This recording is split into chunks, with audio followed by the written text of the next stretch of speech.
இன்றைக்கி கொழுக்கட்டை செஞ்சுக்கலாம். நான் Sivakami, welcome to Siva's kitchen. முதல்ல அதோட ஃபில்லிங் செஞ்சுக்கலாம். நான் இன்றைக்கி சிம்பிளாக ஒரு தேங்காய் பூ ஃபில்லிங் தான் செய்ய போகிறேன். கொஞ்சோண்டு கருப்பு சீனி எடுத்து வச்சுருக்கேன். அதில் கொஞ்சம் தண்ணி ஊற்றி இதை கரைச்சிக்கலாம். இந்த சீனியில் மண் இருக்காது, நான் அப்படியே எடுத்துருக்கேன்.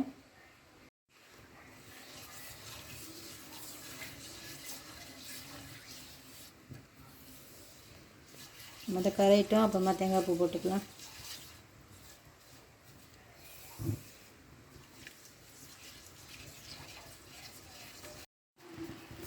சீனி இந்த மாதிரி நல்லா கரைச்சிக்குங்க. கொஞ்சோண்டு உப்பு சேர்த்துக்குங்க.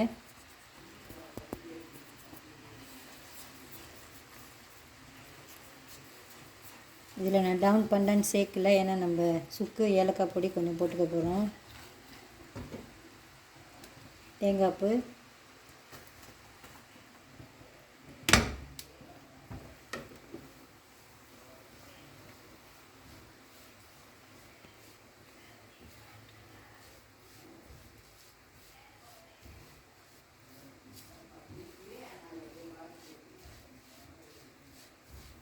நல்லா மிக்ஸ் பண்ணி விட்ருங்க. கொஞ்ச நேரத்தில் இது ட்ரை ஆயிரும்.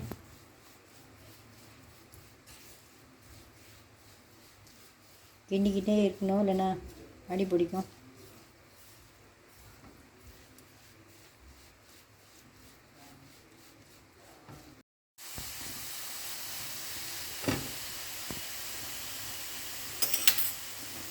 கொஞ்சோண்டு நெய் சேர்த்துக்குங்க, நல்லா வாசமாக இருக்கும்.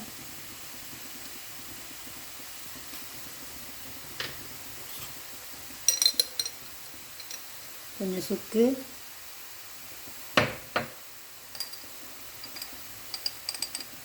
ஏலக்காய் பவுடரு,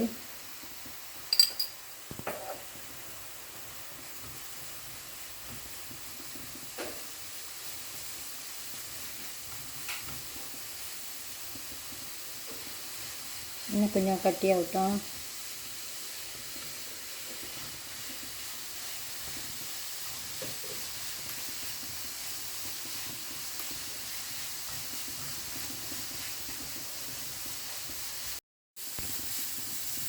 இது இப்போ சரியாக இருக்கும்.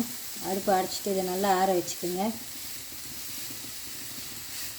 அடுப்பு அடைச்சிடலாம்.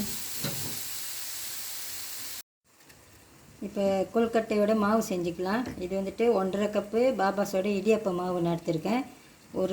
இந்த மாதிரி கரண்டியில் ஒரு கரண்டி, இது ஆல் பர்பஸ் ஃப்ளார், ரெண்டையும் போட்டு ஒன்றா மிக்ஸ் பண்ணி வச்சுக்கோங்க.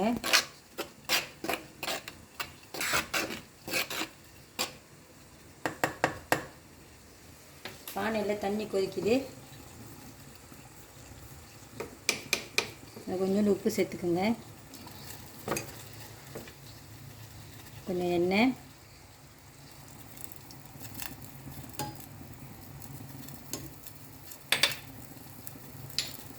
தண்ணி எடுத்து இப்போ அந்த மாவில் ஊற்றி மிக்ஸ் பண்ணிக்கலாம்.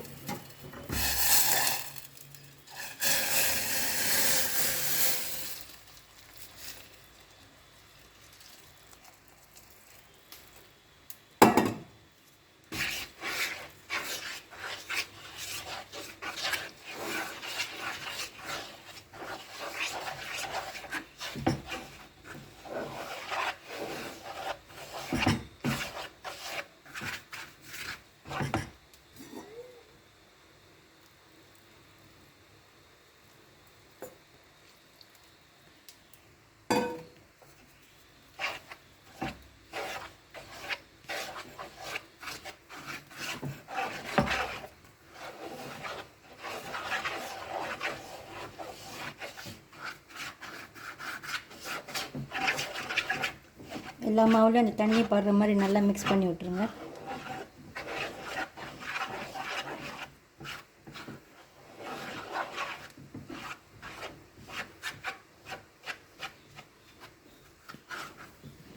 இப்போ இதை ஒரு 5 நிமிஷம் அப்படியே மூடி வச்சிடலாம். அந்த சூடுலேயே அந்த மாவு கொஞ்சம் வெந்துடும்.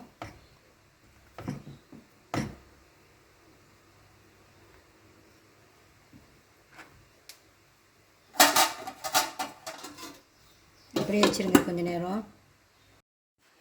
இது நல்லா கை பொறுக்கிற சூடு வந்துட்டோன்னே இதை பிணைஞ்சிக்குங்க. இப்போ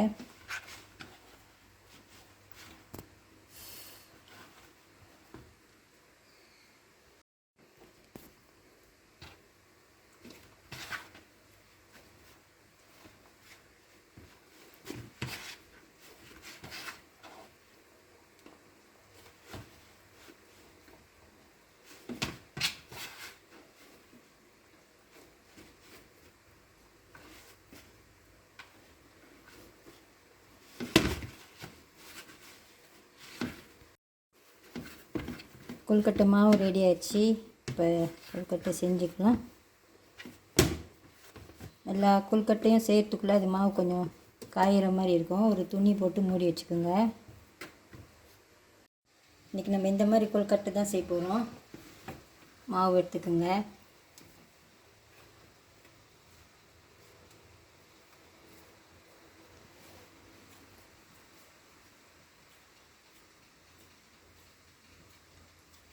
நல்லா உருட்டிக்குங்க இந்த மாவு.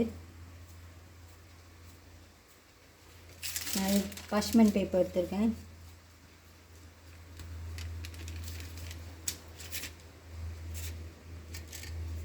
கையில் கொஞ்சம் எண்ணெய் இல்லைன்னா கொஞ்சம் நெய் போட்டுக்கலாம் ஊற்றாமல் இருக்கிறதுக்கு.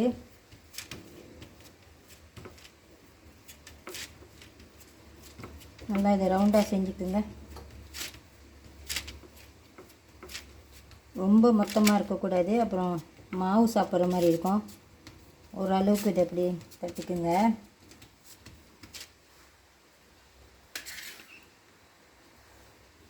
நடுவில் இன்ட்டி வச்சுக்கலாம்.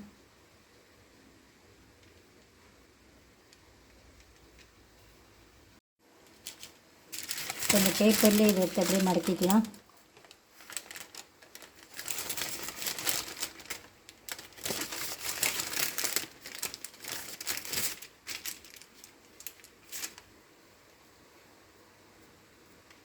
கையிலே இதை அமுக்கி விட்டுருங்க. அப்படியே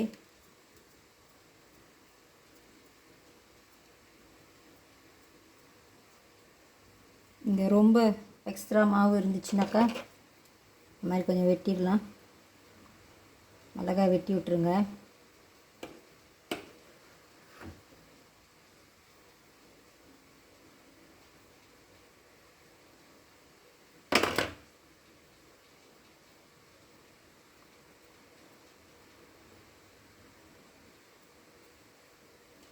நான் யாருக்குறையும் செஞ்சுருக்கேன் வீடியோவுக்கு அவசரமாக.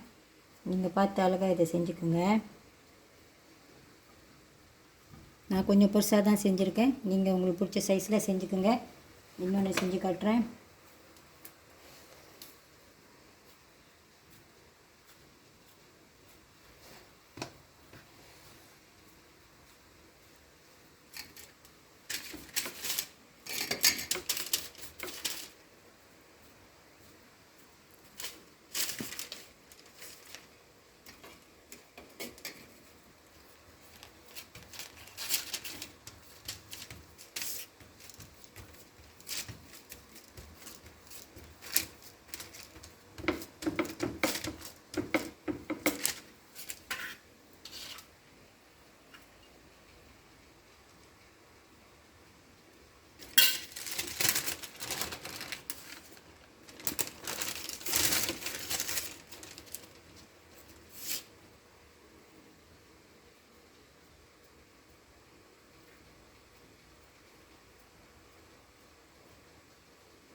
எங்கேயுமே வாட்டர் இல்லாமல் நல்லா இதை அப்படியே ஒட்டி விட்ருங்க.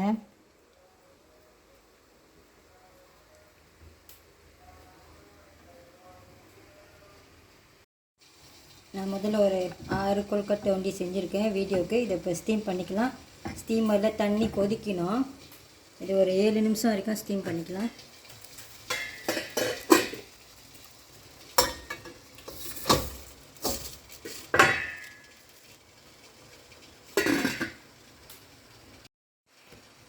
ஏழு நிமிஷம் ஆயிடுச்சு, பார்க்கலாம்.